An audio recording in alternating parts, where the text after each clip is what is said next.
Okay, good afternoon, everyone. Good evening.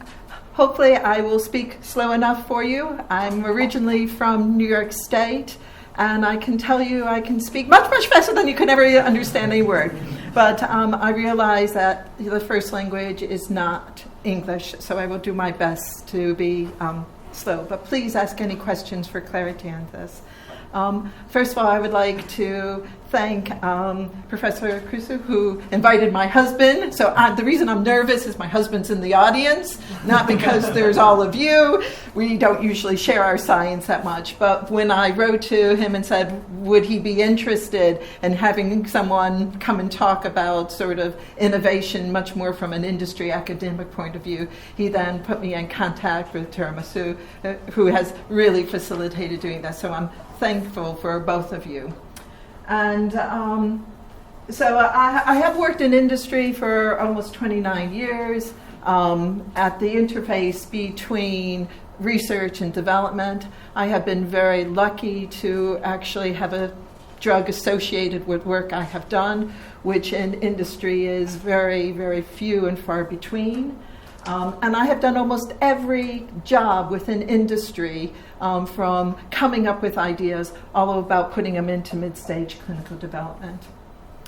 But all in all, I've also kept involved with academia, because to me, innovation is the lifeblood of any industry.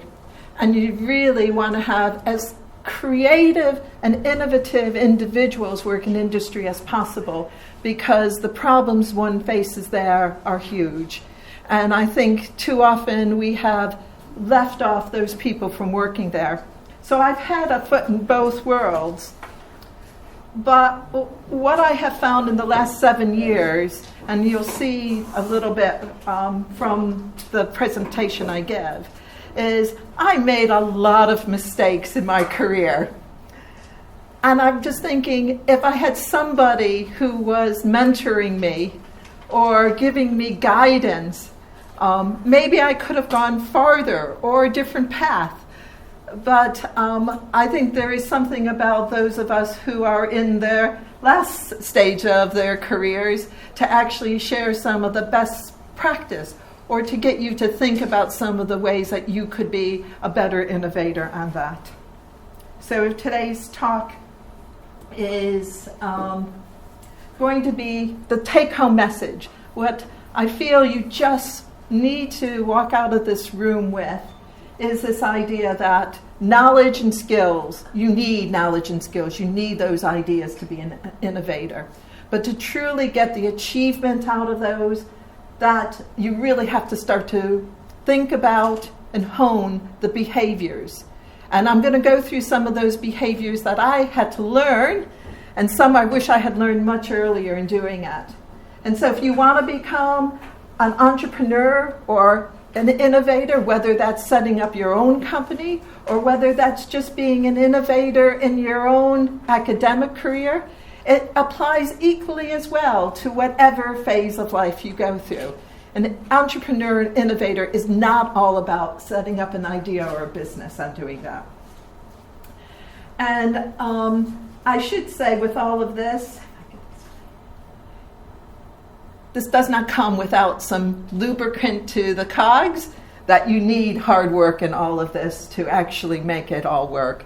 So none of this is easy in doing that. So my first 5 slides are going to be telling you a little bit about my career in a very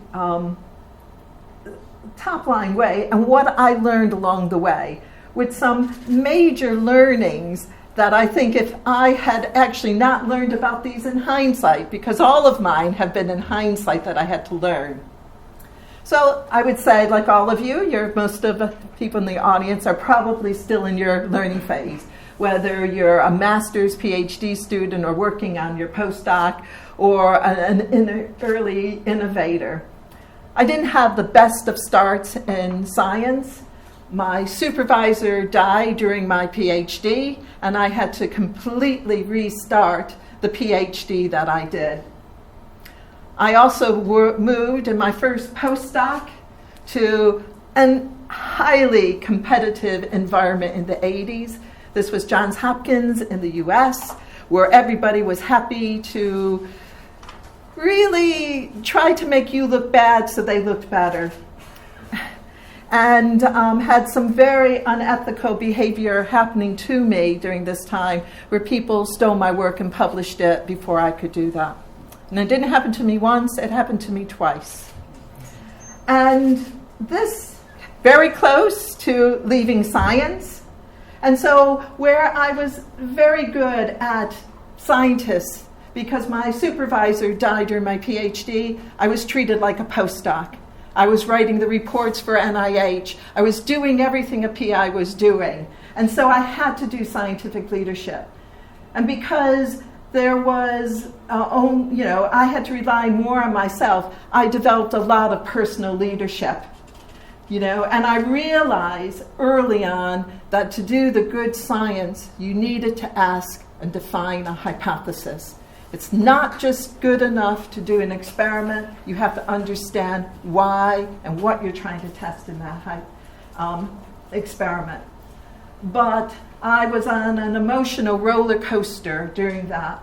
And what I learned in the end is if I wanted to succeed, I needed to make it happen myself.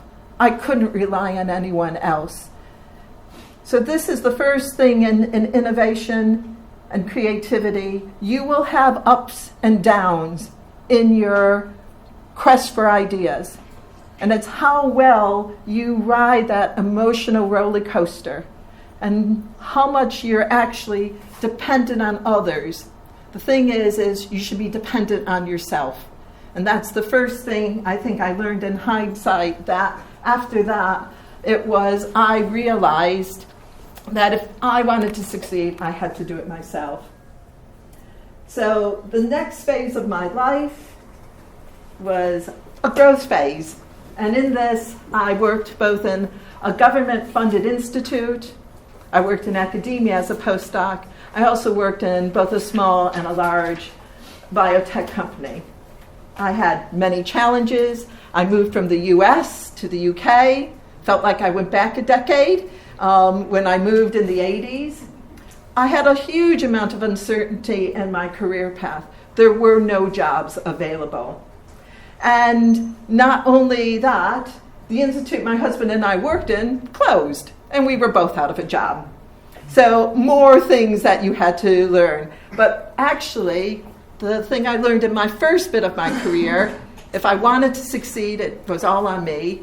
Both my husband and I put our heads down and said if we wanted to get other jobs, we needed papers, publications, exposure. We needed to go out and do that. But during this time, there were two things I think are also important, and you'll hear about these later, is the importance of a mentor. And I think really when you're starting to get beyond a postdoc, having a mentor, having somebody you can talk to who will ask you questions about why you're doing something, push you to think a little bit about your actions and your activity really becomes important. And I would encourage as many of you as who can get a mentor or a career coach to actually try to get those. And many individuals who are at the end of their careers are very happy to give career advice to young people because it actually is very fulfilling. And the second thing in this is I applied for multiple jobs in industry and was turned down on every single one of them until I went to a meeting and I talked to someone who had a very small biotech. The guy was going to have a heart operation, and he asked whether I would be happy to come out and take on being the director of his very small company while he was having his medical problems. So I went off to California for 3 months, and basically it was making the most out of this serendipity, because as soon as I came back, I got every single job I applied for in industry. And it was all about getting a little bit of industry experience that industry wanted. And I'm going to come back to this again if you are thinking of working in industry or with industry. So make the most of serendipity, but you have to provide opportunities. If I did not go to this meeting, if I did not put up 2 posters, if I did not talk to the gentleman, if I did not go to California, the serendipity would not have happened. So serendipity can happen, but if you don't see it and you don't do anything about it, it is as good as if it didn't happen. So during this time, I learned a little bit more about self-insight, what drove me, and I had to learn and become more confident in what I was doing and what I was presenting. The mentor, well, he was more of a role model. I actually thought in the end, it did decide my career path and why I love basic science. I'm absolutely enamored with science, and if anyone wants to talk about my new excitement in various areas, please do so. But it was that applied science was more interesting towards me. The thought of actually contributing to society, of making a new drug or getting a little bit more understanding. And if I didn't have that serendipity and work in the small biotech and have this mentor who was a leading rheumatologist, I probably would never have the self-insight and the confidence to do that. So 2 more take-home messages to you are really try to make serendipity. Go to meetings, talk to individuals, and I continue to use serendipity all the time to make big collaborations. I would go and send emails to people I don't even know, because what are the worst they're going to say? Not respond, say no. It's just like not sending a note. So, by actually making some opportunity there, you can move ahead. So my next bit of my life was all about consolidation. I moved to a really big pharmaceutical company. I have only worked in AstraZeneca, who have 55,000 people working in it, very large, provided me with loads of opportunity. I've been working with my AstraZeneca Japan colleagues for the last 20 years. But during that time, I had multi-roles.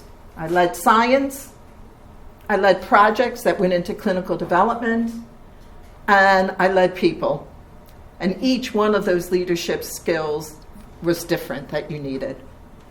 So I think the first challenge in there was when I first moved to industry, I thought the hardest thing was to come up with an idea. God, that must be worth a multiple to come up with that new target.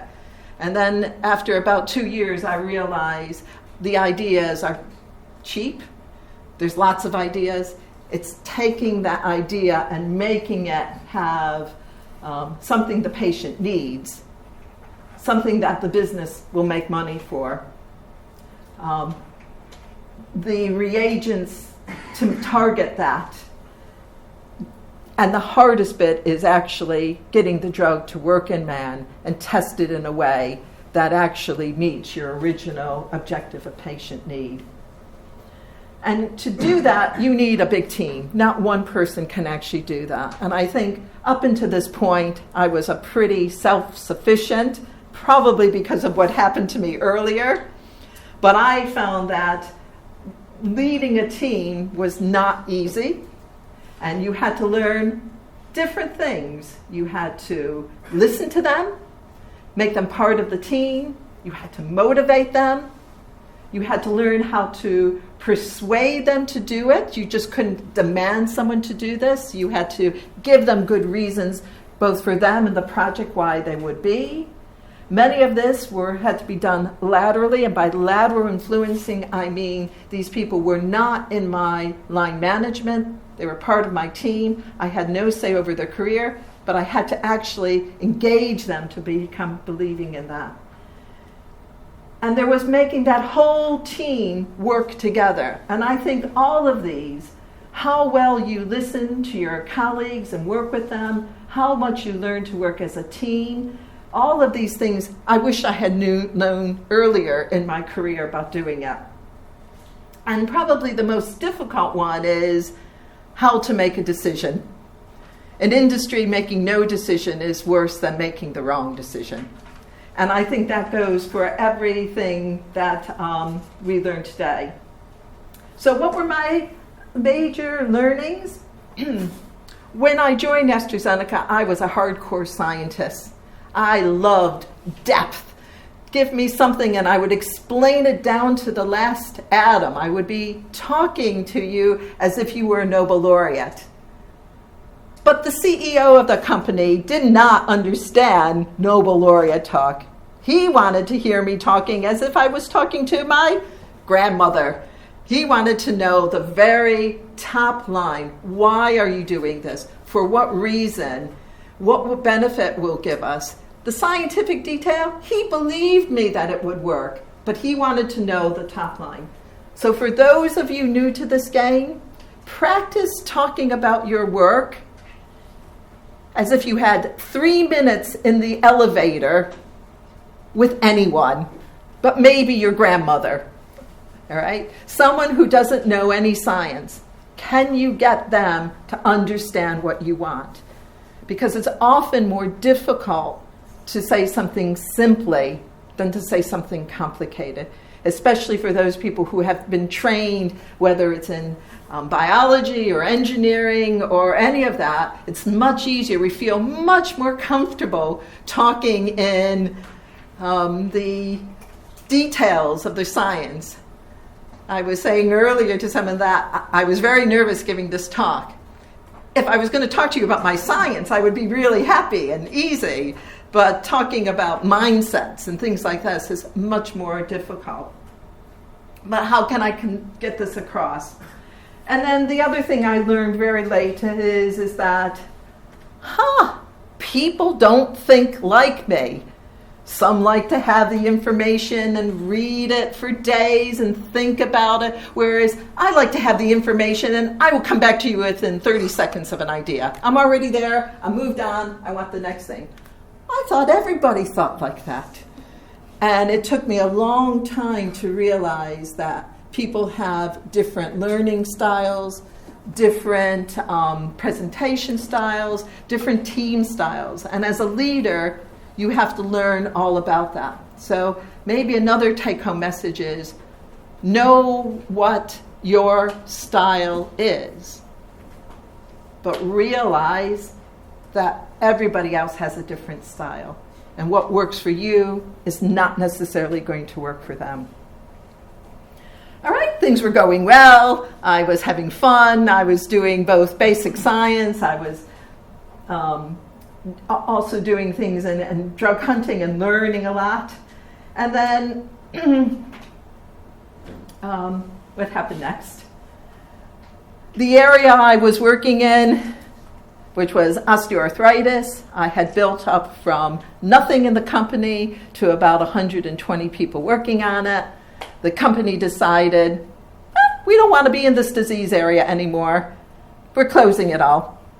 And halfway through, I had to change tack to a different area and start all over again.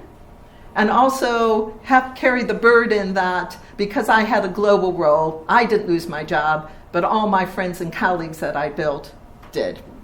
So this is more about self-confidence, growing. But I moved into what I consider a different phase, which was more about strategic delivery. I had started to do a lot more with developing strategy for our drug hunting programs. I did a lot more with in-licensing and collaboration as the science engine to our business development. But I finally was in a position to do something I wanted to do for a long time, which was, how do people know what it's like to work in industry when you can't work in industry unless you've worked in industry? It's a catch-22. I said to you before, I applied for jobs in industry. I didn't get any. I went and worked in one for 2 months, which is not very long. I started to get everything. So I built and led AstraZeneca's postdoc program from scratch. We have approximately 140 postdocs based at our 3 R&D sites.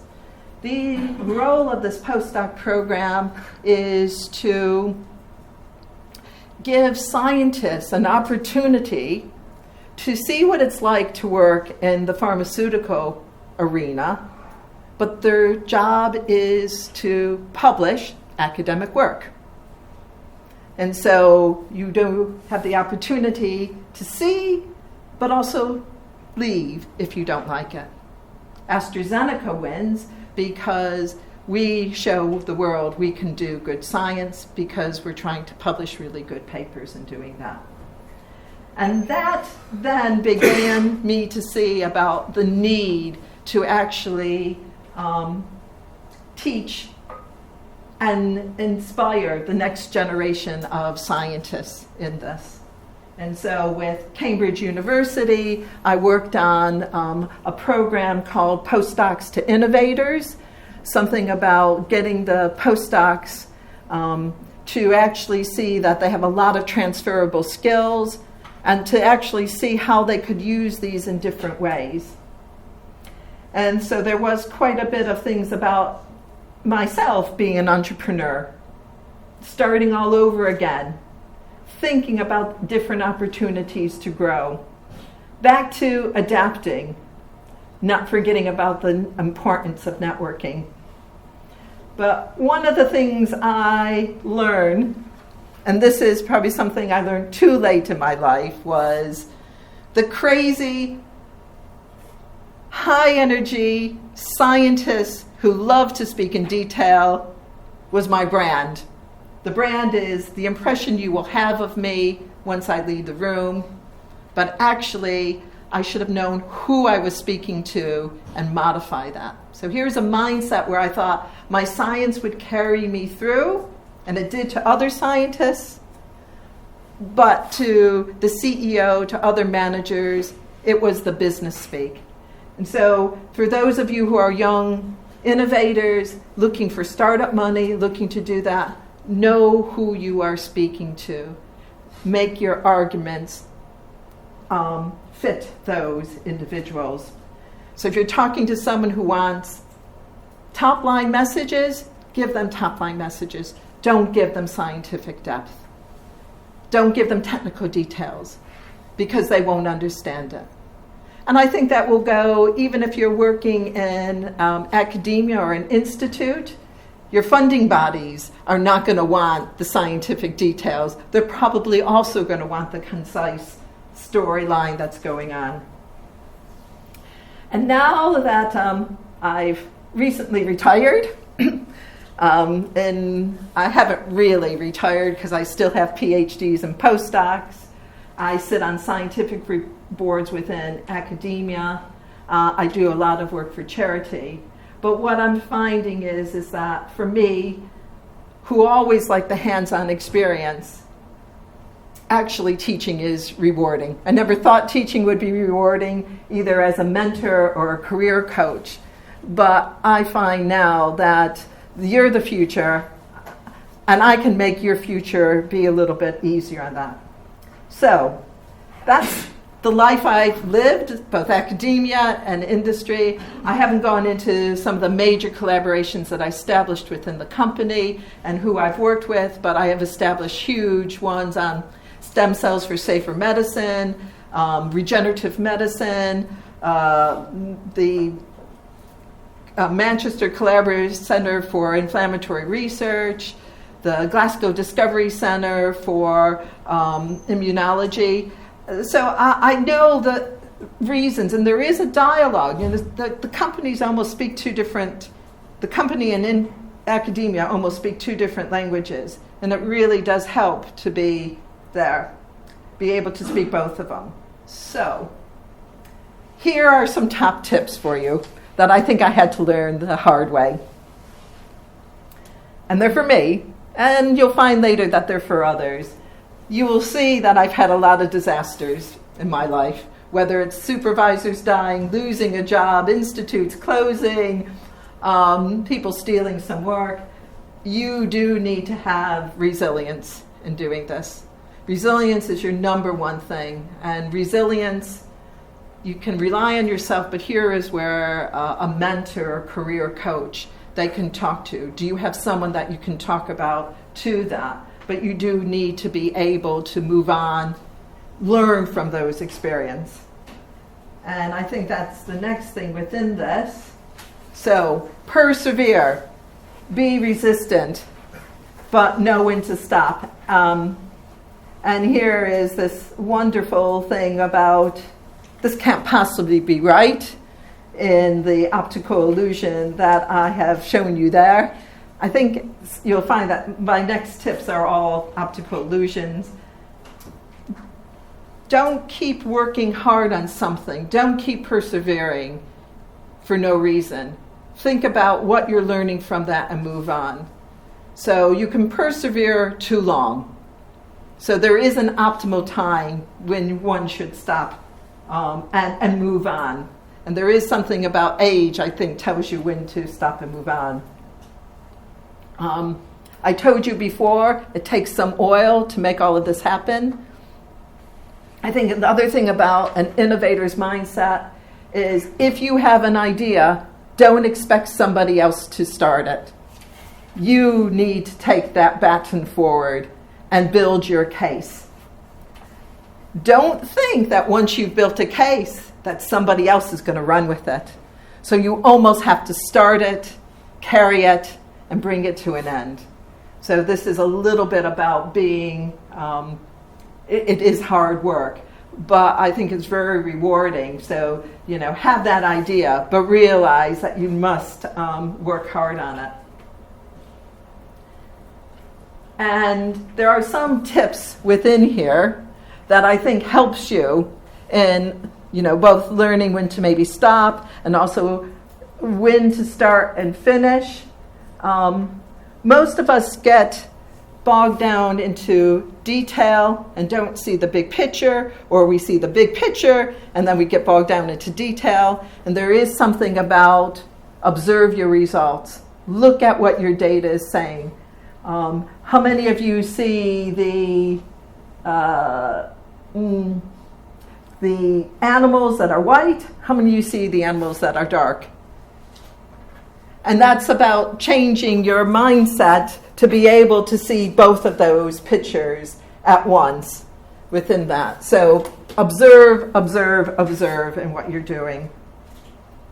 The second tip is that don't get stuck with thinking your data has to fit a hypothesis. Your data might actually be a new hypothesis. So here, it's white. No, it's black. No, it's white. No, it's black. And I think you have to look at your data in various ways. Don't feel bad about if you have a new idea that it doesn't fit dogma. It might not fit dogma. Dogma only was somebody else's idea that they got some information for. So reevaluate everything, question everything, even advice coming in. Try to look at it in somebody else's eyes. And tip 4 is you cannot do this alone. And if you're going to solve problems in a new way, then you need to either be bold and combine various data, or you need to collaborate. And this is an optical illusion. This picture and that picture look very similar. But if you combine and you collaborate, the wheel actually does turn. So I think there is something about, there's no tricks, there is no hidden things. This is just two superimpositions of those pictures. So what I'm saying to you is collaborations will get you far in what you're doing, but you have to ensure you're doing this to solve a novel problem. So don't be shy of collaborating. Again, going back to how many of you have gone to a meeting and asked a question in the meeting? I expect to see 2 hands back there. Very good, a few. How many want to ask a question but don't? Most of you. How many of you will not go up to a poster and ask the person for some information? Can I call you? Can I ask you a thing? Collaboration actually will get you far. And one should not forget about it, no matter where you're doing it. I told you that I had to change fields. well, actually, it was wonderful changing fields because the arthritides and the respiratory diseases were at different stages. And now that I've moved back to the arthritides, everything that I learned from the respiratory diseases, I'm applying in this one. So, don't be afraid. When you go to a conference, I always go to seminars I know nothing about because I'm going to be learning something new. And you never know when someone's going to say something that it's going to change something in your head about that. Okay. I've talked a little bit about this, is when an experiment fails, the natural reaction is to do the experiment again. I must have made a mistake. It's failed again. I must have done something wrong with those buffers or the technical settings. I will do it again. And it failed. How many times are you going to keep doing that failed experiment? When really, I was looking for the saxophone player, but actually it was the woman's face that was there. So when things, or maybe you see the woman's face and you should actually be seeing the saxophone player that's in this. So I don't know if you can see it. There's the dark is the saxophone player, and the white here is her eyes and their nose. When your experiments fail, ask the question about why they didn't work. Not technically, but maybe that data is telling you something new. Maybe your hypothesis that I talked about was different. And, this is the one I don't know. You should always remember that with anything, you shouldn't just do an experiment because you can do an experiment. You should do an experiment because you're expecting a result. How many people can see the face in here? Hey, very good. If those of you who can't see the face, try to make your eyes focus down. So the face was always there, but maybe you didn't see it because you were too busy looking at the line. So focus your mind. Focus the results that you're trying to do.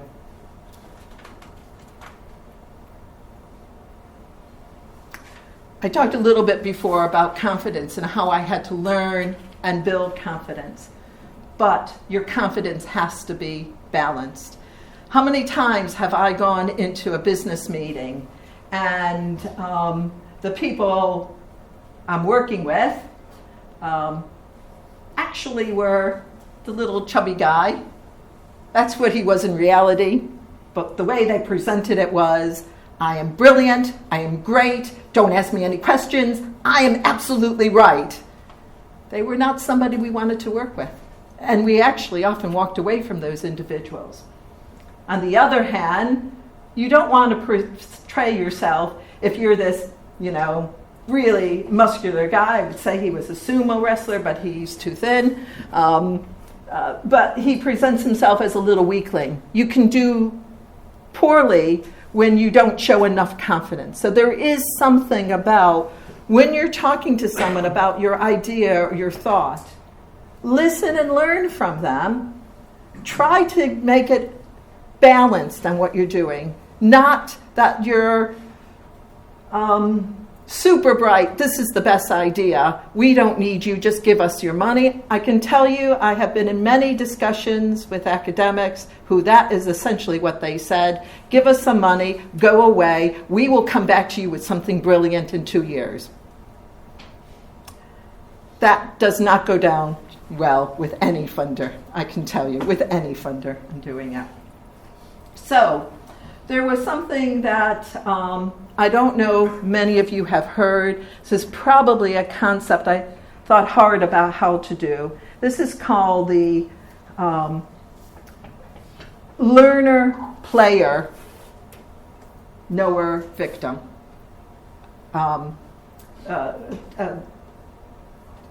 It's a sort of dimensionality in doing that. And so what I look for when I want to collaborate with someone is someone who is asking me questions, learning, feels they have something to gain in the discussion, and learn from me instead of saying things like, I already know that. That will never work. Why did you do that? So be careful in the words you use. Use the words about trying to treat the person that you're talking with mutual respect. They probably do have knowledge and experience you can gain for, but if you think you know as much more than them, you will never get as much out of it. The other axis is the player, the victim. A victim will say, I had this great idea. I went and talked to somebody. They didn't like it. That's it. Instead of a player saying, I went and talked to this company. They haven't been back to me. I wonder why they haven't been back to me. What could I have done differently in this? So taking accountability. So again, this ability to be a player and a learner, my smiley green face, will go very far in being an innovator or working with industry in that. And you can go online and just type in learner player, and there will be lots of information online about this if you want to read a little bit more about it. So, I talked before about learning. What you have to realize is that there will be a lot of things you do that fail. And don't get hung up with the fact that you have failure. All of us have failure on our way to being an innovator or being creative. The thing is to learn from those failures. Okay. Again, very briefly, we talked a little bit about this. It's about being an effective communicator. Know who your audience is. If you're speaking to a room of Nobel laureates, don't give them elevator speech, give them deep science. If you're speaking to a bunch of CEOs at a big meeting, keep it simple on doing it. And there is more to this, which is if you're leading a team or wanting to be a leader, there is a whole bunch of things that you can do, which is about active listening. This learning person. If you talk about it, if you use open questioning, don't say, well, yes, no. Ask for clarification. Summarize. Show interest. You will get more out of that interaction with people than actually being disinterested or interrupting them all the time or having prejudices. So there is this thing about active learning, active listening, that's important. And all of these words are on the handout, so you can read a little bit more about them. But of course, whenever you're doing this, if you move from having an innovation to maybe being part of a big team or leading a team, it's all about that ability to listen and motivate. And tip number 8, be adaptable and be flexible. So this is about be open to the unexpected and expect the unexpected. All right? You're all wondering what's coming next. What can you see? So to me, this is a little bit about you never know what's going to happen with the next step. How well do you adapt to that? How do you respond? And I think if you just go into any conversation or any collaboration or anything, expect that it's not going to go the way you plan. And be able to learn from it and adapt to it. Okay? Does anyone see the big face? I hope you all see the big face. My husband thinks this is soppy. How many of you saw the couple kissing? We have a romantic here. And if you don't, okay, here's the guy's nose and lips. But if you look here, this is the man's had sort of like a Romeo and Juliet kiss. And here's the woman with the dark hair, the eye, and they're kissing and doing all of that. So it is a little bit about, you were just expecting to see a face. But actually, there was a lot more hidden within here. And if you had actually gone in, you should have known I was doing optical illusions. There must have been something within here, and that's how you should lead your life a little bit. And I talked a little bit about decision making. This one is tough. Because if you're trying to get your thesis to finish in 3 months, or you're trying to get a patent approved, or you're trying to get money from a venture capital, if you don't make a decision, you're wasting energy, time, and money. And I said before, any decision is probably better than sitting a long time and not making a decision.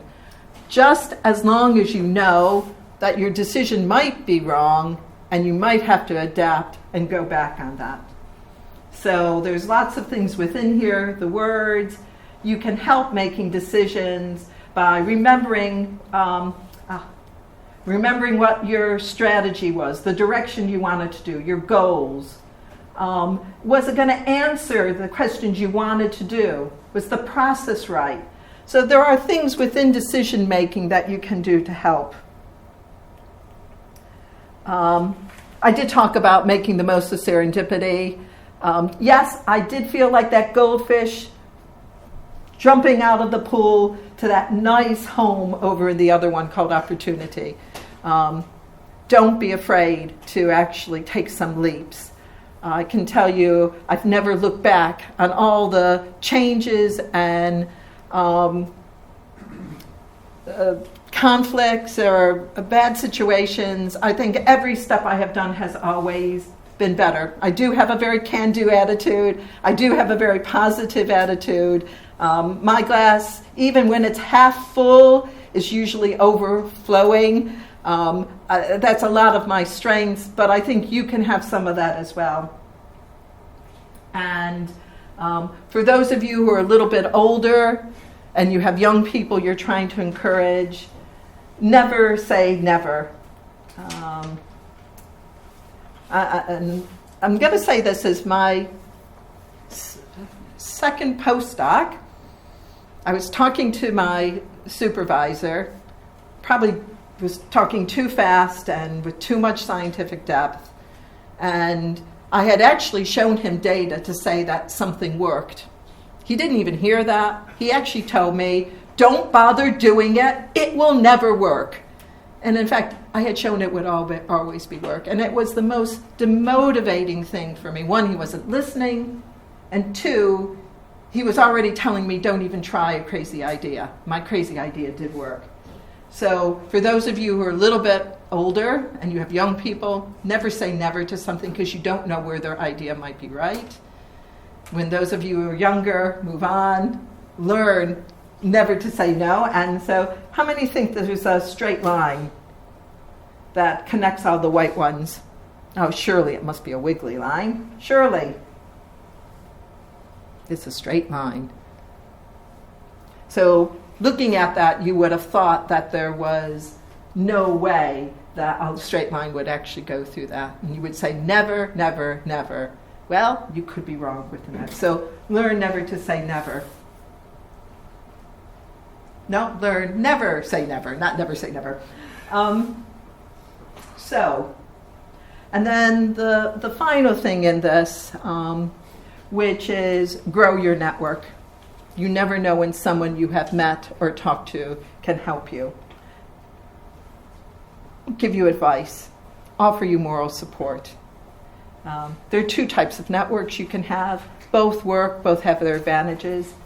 This one is you're at the center of everything, and you interact with one person who interacts with another, who interacts with another. Very unilateral, everything has to go through one or the other. An alternative networking is a little bit more like a spider's web, where you bring in multiple people who work with multiple people. They both have their strengths and weaknesses in doing it. Whatever you do, networking is an important bit in achieving your ambitions. So, to summarize,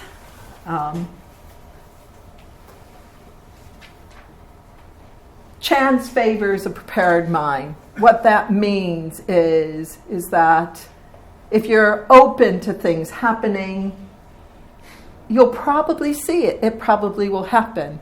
So this is a very English saying, but observe, observe, observe. Don't give up when you reach that first hurdle, or that second hurdle, or that third hurdle, or that fourth hurdle. But if you keep trying to jump the hurdle in the same way, well, maybe think about doing it in a different way and when to stop. So persevere.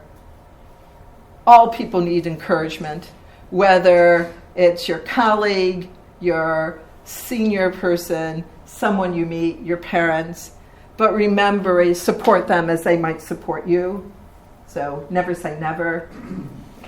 Really, if you want to be innovative, you got to think outside that box. You can't use the dogma everyone, but actually maybe it's about integrating information in different ways.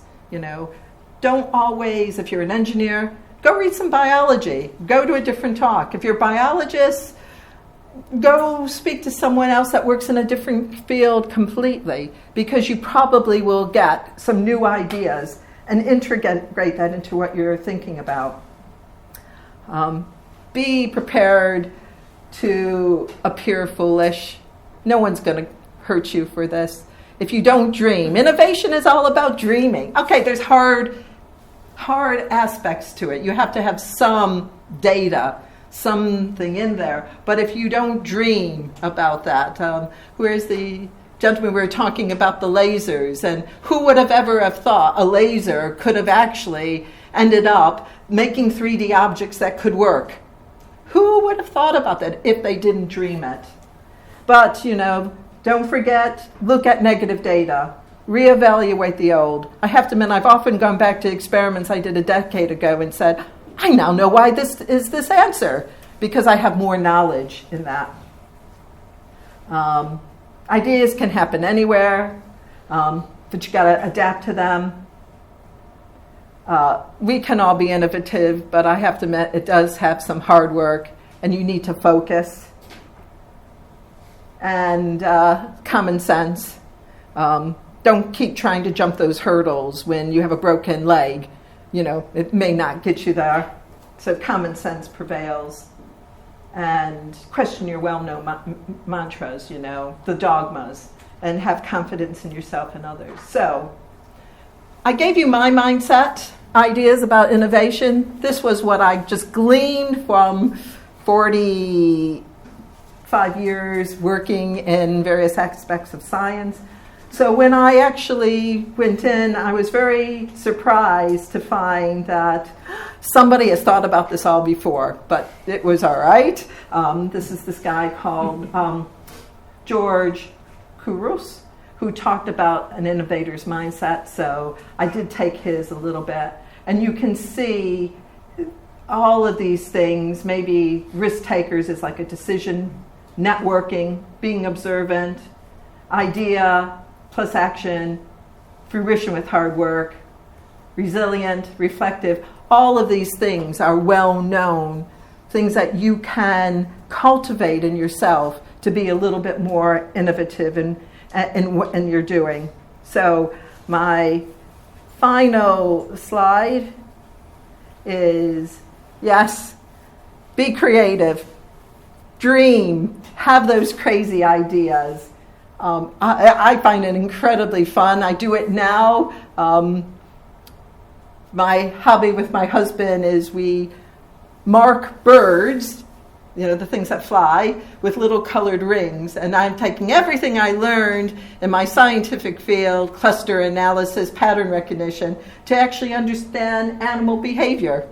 And we're coming up with novel ideas because everyone was accepting dogma. And my husband and I don't accept dogma. We have the data lead us to what we're doing. So look at your data with new eyes. Dare to be different. Dare to think about it. It's not impossible. It's fun. Your friends will call you crazy, but it's okay. It's not a bad label to have. But I think I've told you a little bit about your behaviors can help or hinder you along the way. And maybe thinking a little bit more about those behaviors in your everyday life. Some of them are easier. Being resilient is an easy one to do. Maybe being more observant is a little bit harder on doing it. But you can tackle these one by one and therefore perhaps become a better innovator or creative person.